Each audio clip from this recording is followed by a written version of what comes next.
ప్రకాశం జిల్లా అంటే ప్రేమ, పౌరుషం గుర్తుకు వస్తాయని మంత్రి లోకేష్ అన్నారు. 2019లో టీడీపీ రాష్ట్రంలో ఎదురుగాలి వీసినా ఈ జిల్లాలో 4 ఎమ్మెల్యేలు గెలిపించారని గుర్తు చేశారు. టీడీపీ, చంద్రబాబు అంటే ఈ జిల్లా ప్రజలకు చాలా గౌరవం ఉందన్నారు. గ్లాస్ కమలం పాలన మనందరం కలిసికట్టుగా తీసుకొచ్చాం. గెలిచిన మొదటి రోజు నుంచి ఉద్యోగాల వేట మొదలు పెట్టాం. ఇప్పటి వరకు 8 లక్షల కోట్ల పెట్టుబడులకు, తద్వారా 5 లక్షల మంది నిరుద్యోగ యువకులకు ఉద్యోగాలు కల్పించడానికి ఒప్పందాలు కుదుర్చుకున్నాం, పనులు ప్రారంభించాం. దాంట్లో భాగంగా ఈ రిలయన్స్ ఎనర్జీ ప్రాజెక్ట్ కానివ్వండి, ఎన్టీపీసీ కానివ్వండి, భారతదేశంలోనే అతి పెద్ద ఆర్సిలర్ మిత్తల్ స్టీల్ ప్లాంట్ కానివ్వండి, BPCL, Tata power, TCS, LG electronics లాంటి అనేక కంపెనీలు మన రాష్ట్రానికి రాబోతున్నాయి. కుటుంబంలో ఒక్కరికి ఉద్యోగాలు కల్పిస్తే ఆ కుటుంబం పరిస్థితి మారుతుందని బలంగా నమ్ముతుంది ఎన్డీఏ ప్రభుత్వం. పేదరికం లేకుండా చేయాలంటే ఉద్యోగాలే కల్పనగా మనందరం ముందరికెళ్ళాలి. నా సింగిల్ టార్గెట్ ఒకటే, 5 సంవత్సరాల్లో 20 లక్షల ఉద్యోగాలు మన ఆంధ్రులు కల్పిస్తామే. దానికోసం ఎక్కడికైనా వెళ్తాను, ఎవరినైనా కలుస్తానని ఈ సభాముఖంగా ఆంధ్ర రాష్ట్ర నిరుద్యోగ యువకులకి నేను హామీ ఇస్తున్నా. ఇంకా రిలయన్స్ ఫౌండర్ ధీరుభాయ్ అంబానీ గారికి, చంద్రబాబు నాయుడు గారికి మంచి అనుబంధం ఉండేది. ఆనాడు చంద్రబాబు నాయుడు గారు డావోస్కి వెళ్ళే ముందల ముంబైకి వెళ్తే అది తెలుసుకున్న ధీరుభాయ్ అంబానీ గారు చంద్రబాబు నాయుడు గారిని స్వయంగా ఆయన ఇంటికి రమ్మని కోరారు. ఆనాడు మీటింగ్లో టెలికాం రంగంలో మార్పులు వస్తున్నాయి, సంస్కరణలు వస్తున్నాయి, టెలికాం రంగంలో మీరు పెట్టుబడులు పెట్టండి అని కోరటం జరిగింది. గౌరవ ముఖ్యమంత్రి గారు చంద్రబాబు నాయుడు గారు డావోస్కి వెళ్ళి 5 రోజులు తిరిగి వచ్చిన తర్వాత ధీరుభాయ్ అంబానీ గారు ఆనాడే ప్రకటించారు, రిలయన్స్ కంపెనీ టెలికాంలో పెద్ద ఎత్తున పెట్టుబడులు పెడుతుందని. అంతేకాదు చంద్రబాబు నాయుడు గారికి నమ్మకంతో ఆనాడు ధీరుభాయ్ అంబానీ గారు టెలికాం రంగంలో వాళ్ళకి అడుగుపెట్టారు. ఆ తర్వాత అనుబంధం రిలయన్స్ చైర్మన్ ముఖేష్ అంబానీ గారితో కూడా కొనసాగింది. ప్రజాప్రభుత్వం ఏర్పడిన తర్వాత నేను ముఖేష్ అంబానీ గారితో, అనంత్తో, అదేవిధంగా వేదిక పైన ఉన్న Reliance industries executive director PMS Prasad గారిని కలిసి ఆంధ్ర రాష్ట్రంలో పెద్ద ఎత్తున పెట్టుబడులు పెట్టాలని కోరటం జరిగింది. వాళ్ళకి ఒకటే చెప్పా, Andhra Pradesh is of doing business కాదు, స్పీడ్ ఆఫ్ డూయింగ్ బిజినెస్ ఏంటో చేసి చూపిస్తానని హామీ ఇస్తాం జరిగింది.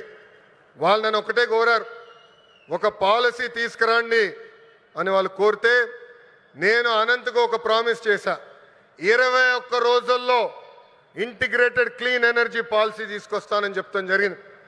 వేదిక మీద ఉన్న గొట్టుపాటి రవి గారి నాయకత్వంలో విజయానంద్ గారు నేను అందరం కలిసి 30 రోజుల్లో ఈ పాలసీ తీసుకొస్తాం జరిగింది.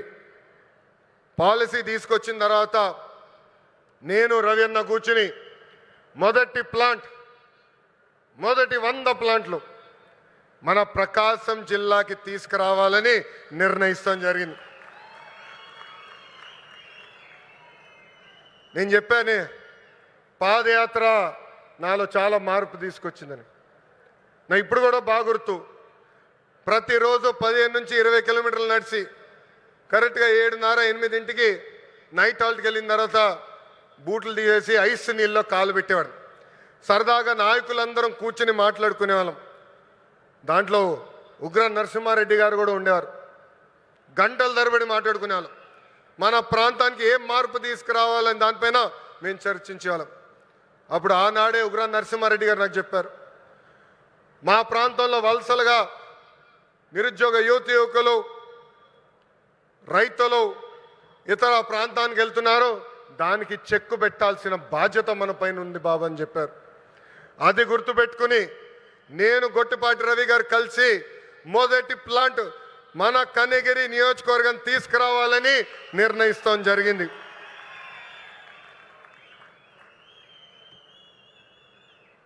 ఆంధ్రప్రదేశ్లో ఈ కంప్రెస్డ్ బయోగ్యాస్ ప్లాంట్స్ పెట్టేందుకు ఈరోజు రిలయన్స్ ఇండస్ట్రీస్ ముందుకు వచ్చింది. 65,000 కోట్ల పెట్టుబడి, దాదాపు 500 ప్లాంట్లు ఏర్పాటు చేస్తామని హామీ ఇచ్చారు.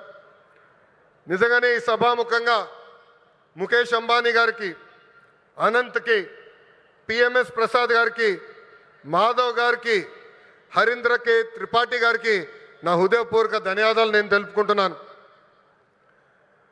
ఈ పెట్టుబడుల ద్వారా ఆంధ్ర రాష్ట్రంలోనే 2,50,000 మంది నిరుద్యోగ యువకులకి కూటమి ప్రభుత్వం ఉద్యోగాలు కల్పించబోతుంది.